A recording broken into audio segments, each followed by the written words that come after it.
वैसे ऋतिक कहते हैं कि आपके ग्रैंड पेरेंट्स का बहुत बड़ा आपके ऊपर साया रहा है और उन्होंने हमेशा हाथ पकड़ के बोला कि नहीं ये करो और वो करो ऐसा। Yeah, my grandfather, Mr. Jiyum Prakash. Ji. Yeah, of course. He has been my guide, my idol. All the beautiful things that I have learned in my life, I learned from him, and I remember his words till this day. He used to always say, the world is out to provoke you. If you get provoked, it's your downfall. तो ऐसी बहुत सी बातें हैं that he has taught me, and both my grandparents, Dada I call him, Nana I call my nani. उल्टा है थोड़ा. But I used to always look at them as king and queen. I have some beautiful times with them. Yeah. And till this day he guides me, he guides my father, he guides the whole family. He's one of the most well-read persons in the world, self-taught, didn't have money to go to school or college. तो खुद ही used to buy the books and study and give his exams. और इतने बड़े माशाल्लाह इतने Up to बड़े now, director रहे अपने टाइम such a पे। successful. He's had some 21 jubilees in his career graph, which is fantastic. आपके पापा का भी बहुत बड़ा हाथ आप पे रहा है। आपको हमेशा कहा जाता है फादर्स सन, ऐसा है क्या कुछ? हाँ हूँ, of course हूँ. Yeah, whatever I've learned watching him. कभी भी हर मोड़ पे उनका सपोर्ट और उनका वो रहता है आपके पास। Yes, I feel very blessed and very special and very lucky. कि I have a father who has given me inspiration in my life. उन्हें देख के I feel that I am nothing. I have to work very very hard to reach where he is. और अब भी after all the success that I have got, I still look at him and I feel, damn यार, how does he do it? Hrithik, जितनी भी controversies आपके ज़िंदगी के साथ जुड़ी हैं, छोटी मोटी जो भी, कभी एक बार नेपाल में मैंने पढ़ा था कुछ हो गया था बहुत साल पहले, कुछ वहाँ पे राइट्स हो गए थे, कभी साउथ अफ्रीका में कुछ हो गया था, कुछ बिना किसी बात का किसी ने आपके फ़ोटो को किसी पार्टी के इलेक्शन कैंपेन के साथ अटैच कर दिया था। तो इस तरीके की जब कंट्रोवर्सीज आती हैं तो आप कैसे लेते हैं उनको? जैसा कि मैंने कहा कि people can only say one or two things. They can either say the truth or they can say lies. अगर truth है तो truth है, why should I react? और अगर lies है तो lies है, why should I react? तो I don't react. तो जब मीडिया में तमाम कंट्रोवर्सीज आती हैं, अभी भी आपकी जो प्रेजेंट हीरोइन है उनको भी साथ लेके कंट्रोवर्सी छपी थी या जो भी कुछ न्यूज़ इस तरीके जो भी तो कैसे आपकी फैमिली कैसे लेती है इन मसलों को? Well, my family, mostly I think what you're trying to ask is if Suzanne is okay, with all the media going crazy about, but she is somewhere more spiritual than even me. So if it would affect us, then we would react. And kahin I think God was saying that, अच्छा बच्चू, you're saying all these great things, अब करके बता, हाँ, करके बता अभी. तो I'm following my philosophy in life.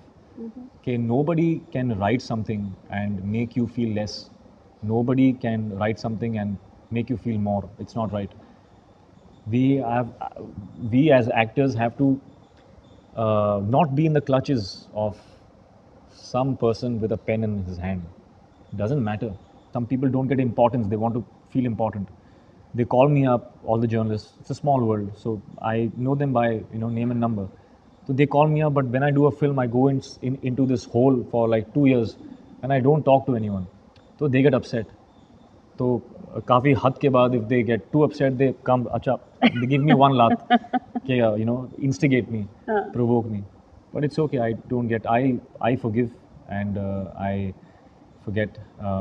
It doesn't matter. As I said, the truth always comes out. And once you're okay with your truth, you have not to worry because the truth will come out. No matter what in this life, some way or the other, it will come out. It will show on your face. कहते हैं Suzanne का आपके persona को पूरी तरह से, जैसे बोलते हैं, पॉलिश करने में बहुत बड़ा हाथ है।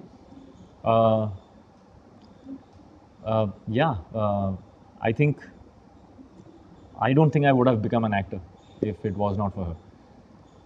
Because I wanted to be an actor, but I was very scared. She gave me the support that I needed at that time. She gave me that faith. She always kept saying that don't worry, there's something inside you that the world has to see. And it's interesting because now I say the same thing to her, because she's starting her Yeah. career now. So I'm saying the same thing to her now, that don't worry, now it's my turn to support you.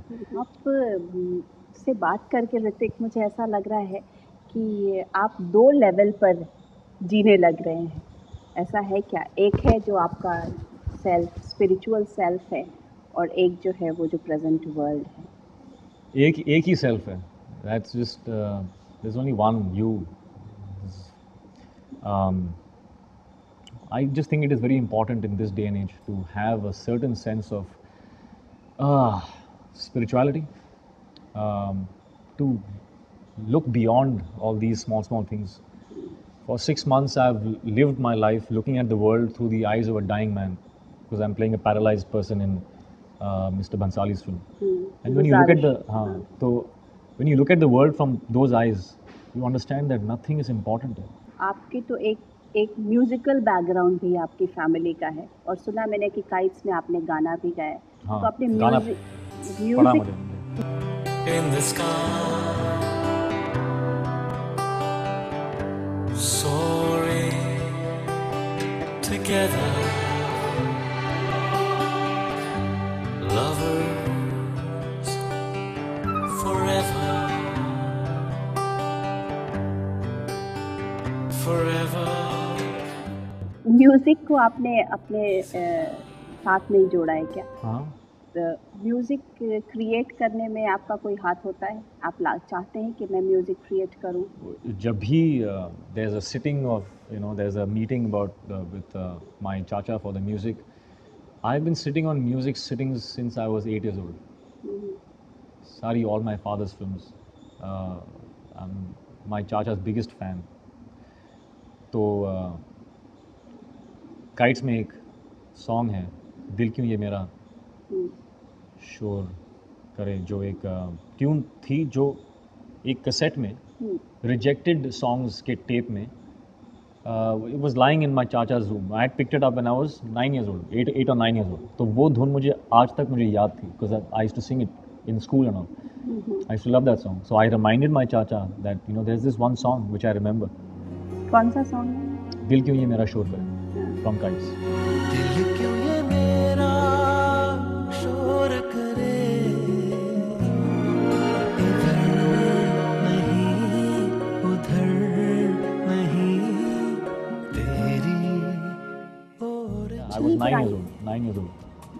It was in the tape. I used to take all his tapes, all the rejected tapes. All the producers used to say no to the songs. They used to make one tape and put all his songs in all the rejected songs. So this song is one of the rejected songs when I was 9 years old. आप Hollywood की तरफ देख रहे हैं या नहीं? हाँ भी और ना भी. I'm looking for a good film, whether it is Hollywood or Bollywood or Chinese. It doesn't matter. A good honest script. Good honest script. Thank you so much talking Thank to you. Us. Thank you. तो ये थे आमने सामने में ऋतिक रोशन। अगले हफ्ते किसी नई पर्सनालिटी के साथ मैं आपसे फिर मिलती हूँ। तब तक के लिए नमस्कार।